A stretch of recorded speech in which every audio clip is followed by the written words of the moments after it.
By 1903, Colgate University's games against Syracuse grew into one of the most ardent football competitions in our school's history, the Hamiltonian Stakes.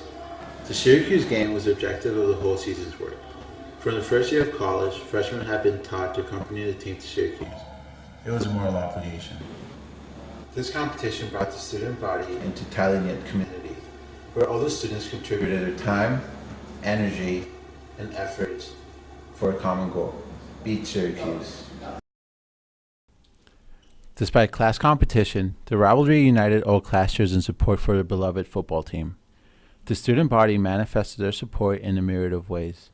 The Derby tackler incident is such a manifestation. In 1897, a Colgate reporter saw a Syracuse player streak towards the end zone. In an act of desperation and pride, the student known as King sprinted towards the player and tackled him. Immediately, both sides ran towards him, some to praise him and the others to discipline him.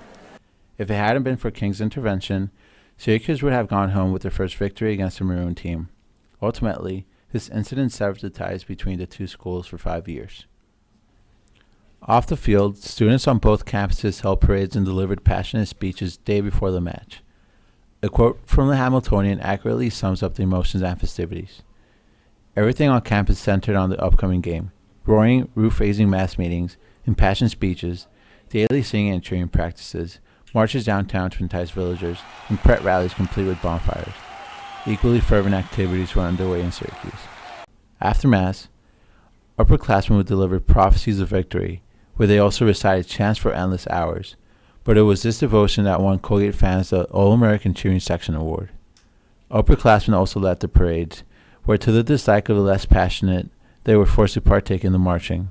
Upperclassmen would search the domes for deserters, who would be wrangled up and sentenced to the paddle. Students' passion was so moving that in 1919, a Colgate player played an entire match with a broken collarbone, held together by adhesive tape. The competition grew so bitter that students from both campuses terrorized each other's grounds.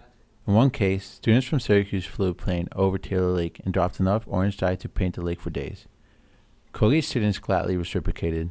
For example, they once infiltrated Syracuse's Arc Bowl Stadium and burned a large C on the center of the field.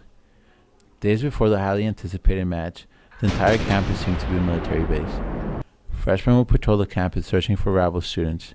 The upperclassmen would climb the chapel tower to gain a better vantage point, and if trouble did emerge, they would mobilize the campus by ringing the bell.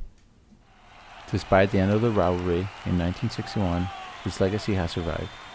In September of 2010, after not having played for half a century, both teams clashed.